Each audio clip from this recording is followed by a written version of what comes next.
What's up mga kanoo? Isang magandang araw. Ngayon nga po pala sobrang daming parcels ang dumating sa atin. Nasa siyam ata ito. Mabuti na rin lamang at nakabenta tayo kahapon at may pambayad dito. Halos lahat nga po pala ito ay magagamit natin dito sa SIP station sa pag-organize ng mga gamit kasi gusto namin maayos, malinis at mabilis magawa ang inyong mga orders. Eto na nga't best in parcels na naman tayo. Ang pinaka-exciting part na sinasabi ko ang unboxing.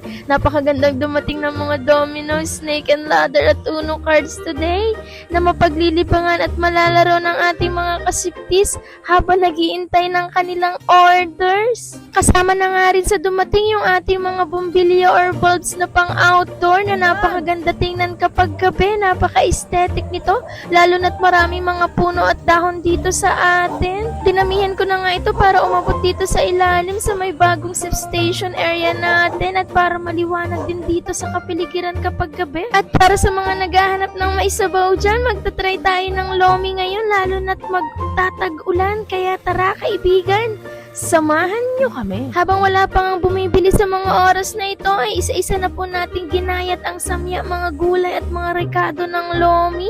First time ko nga din itong itatry. Ewan ko ba, ang dami nating mga invento ngayong taon. Sobrang nakakamiss nga yung ganitong setup, yung nagpo-food vlog tayo, tapos ganito ang ating background.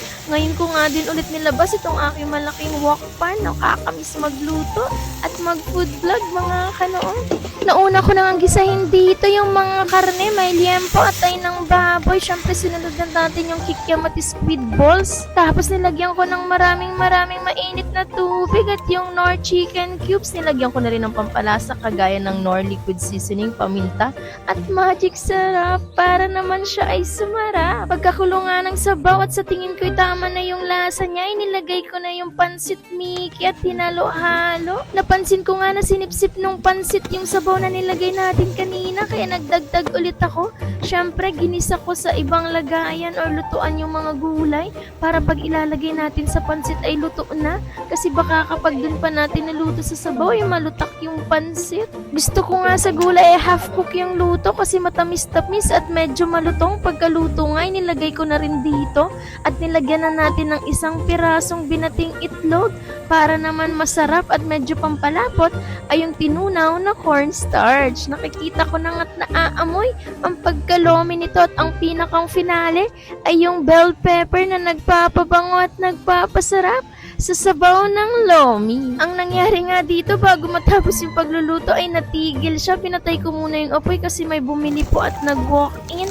Kaya medyo nababad yung ating pansit pero buti na lang hindi siya sobrang lutak. Kaso sinipsip niya nga ulit yung sabaw kaya umunti po yung sabaw niya.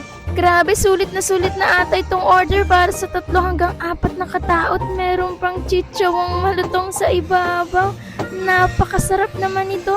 At ganito na nga ang ating finished product. At syempre, ewan ko ba may naipang mga videos pa dito. Ito yung kalamay na merienda namin nung nakaraan habang nagbabarnish ng ating ginawang bamboo design ito na wall dito sa ating kitchen at dining area. Sobrang bilis nga din natuyo. Inilagyan natin ng spray paint na maroon yung ating letters na SIP station. Kaya isa-isa ko na siyang pinantay at dinikit dito. Ganito na lang nga muna yung plano nating design. Simple lang. Saka na lang natin dagdagan pa unti-unti para mas maging maganda sa photo op at lalong maganda ang background kapag pipicturean natin yung mga customers na gusto magpa-picture para maipost po natin sa ating Facebook page bilang pagpapasalamat. Ito yung naging order ni Sir, fried chicken at cheesy fries. Maraming salamat lagi sa pag-order at pagsabi na mura ang mga nasa menu namin dito sa SIP station at bukod sa mura ay napakasarap. Maisingit ko na nga rin dito, pininturahan ko ng bago itong katri namin dito na lagayan namin dati ng mga gamit. Sinilong na nga rin namin sa may trapal